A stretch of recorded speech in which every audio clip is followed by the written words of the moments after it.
Bonsoir Rudy. Bonsoir Julien. On pouvait s'y attendre. Après la défaite et la mauvaise série des Montpelliérains, le capitaine a dû quitter le navire. Il est arrivé en début de saison avec beaucoup d'ambition. Finalement, le bilan est plus que médiocre. 2 victoires en 17 matchs, 9 nuls et 6 défaites. Jean Fernandez a préféré rendre son tablier. Nous allons donc tenter d'analyser la situation. Pour cela, nous sommes en ligne avec le rédacteur en chef de Payade Hebdo sur TV Sud qui connaît donc le club sur le bout des doigts. Jean Brun, bonsoir.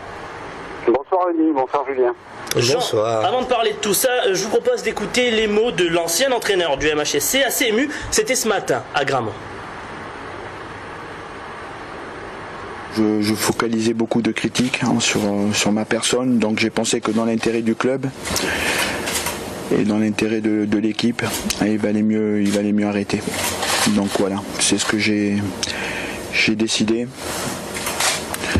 Donc c'est une situation difficile, mais voilà, j'ai pensé que l'intérêt du club passait avant l'intérêt du coach. Ça a toujours été ma philosophie.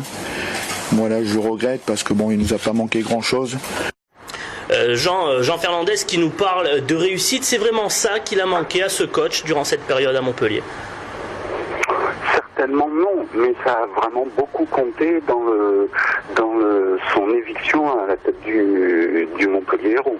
Parce que même si son équipe présentait pas un visage très offensif, on va dire, pour les amoureux de football, pour autant il faut noter qu'il était dans un club en pleine reconstruction après le départ de René Girard et un titre que ce club a du mal à digérer. Donc oui, effectivement, Jean Fernandez a fait du bon travail dans le club, mais visiblement il a échoué avec l'équipe première et c'est ça le vrai problème. Il y a un moment, quand vous ne gagnez pas, il faut prendre une décision et comme l'a dit Louis Nicolin souvent, le plus facile dont on peut se séparer, c'est l'entraîneur. Alors justement, en parlant de Nicolin, on va venir à Laurent Nicolin qui a lui aussi réagi ce matin. Je vous propose de l'écouter avec nous.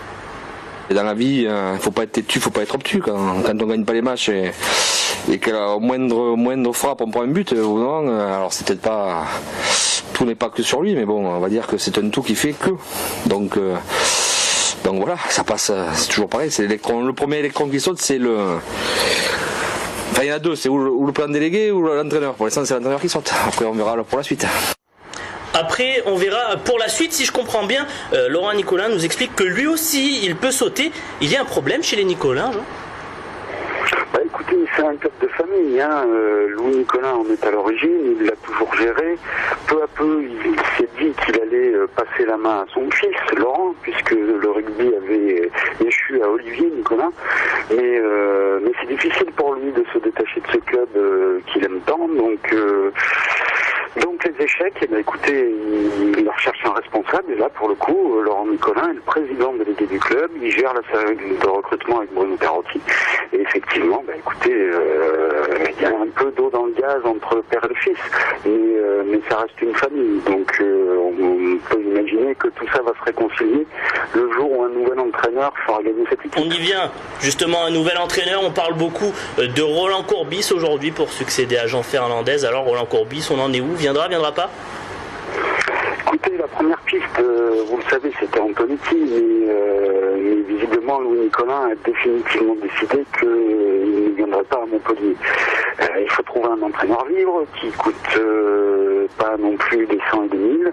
Roland Courbis connaît la maison, il a déjà entraîné Montpellier, il est déjà venu jouer les pompiers, donc c'est vraiment l'entraîneur tout trouvé pour Montpellier. Maintenant, il est engagé par ailleurs avec l'Algérie, avec RMC en tant que consultant. Ça donne donc beaucoup de problèmes techniques et juridiques à régler. Mais ce sera des problèmes à régler, donc on aurons ces réponses certainement dans les prochaines heures. Merci beaucoup Jean Brun pour toutes ces précisions. Et oui, merci, bonsoir Jean et merci, puis à bientôt puisque on risque de vous reparler à nouveau, de reparler de Montpellier si on connaît le nouveau coach, on devrait le savoir très prochainement. On passe à l'OM à présent avec un match face à Nantes qui se jouera demain pour la 17e journée. Et les Olympiens qui vont tenter de rebondir face aux Canaries après la défaite face aux Dogs, un vrai bestiaire tout ça. Et attention, il faut se méfier de ces Nantais, ils sont en embuscade à la 5e place à seulement 1 point de l'OM, pas le droit à l'erreur donc. Par contre, des erreurs, il y en a un qui en a commis ce matin, Dimitri Payet. Il vient à peine d'arriver au club que monsieur a décidé qu'il ne parlerait pas de lui en conférence de presse devant les journalistes. Une situation assez inhabituelle et surtout très extravagante qui a logiquement agacé la presse. Le mieux c'est de regarder. Je préfère que les questions soient concentrées sur le match de demain. Non, mais j'avais prévenu avant de venir que j'allais parler du match de demain. Donc je vais parler du match de demain. C'est aussi possible si tu le joues ou pas, ça me fait Peut-être, mais en tout cas, voilà, je suis là pour parler du match de demain. Tu peux nous expliquer pourquoi prendre cette décision de... Il n'y avait pas de question. Non, mais c'est une décision que j'ai prise. Voilà, je suis venu de la conférence de presse de OM Nantes, donc je vais parler de OM Nantes. Avec tous les joueurs, en général, on parle de... Avec tous les joueurs. Pas avec toi. Non. Alors, est-ce que Encore un qui a compris quel était le sens du mot communiquer. Hein. Oui, alors là, communiquer, pour le coup, on en est très loin de la communication, à voir qu'il se réveille un peu. Sur le terrain, ça va, mais là, avec les journalistes, c'est pas au top. Ouais, c'est un peu nul quand même. On termine avec un mot de natation. Allez, on termine rapidement. Alors, avec un mot de natation, c'était aujourd'hui que débutaient les championnats de France en petit bassin. Bien entendu, le cercle des nageurs est plus que représenté dans cette compétition. Et Florent Manodou s'est imposé dans les 50 mètres nage libre. Félicitations à lui et on pense qu'il va tout exploser durant cette compétition. Merci Rudy. Je vous en prie, Julien.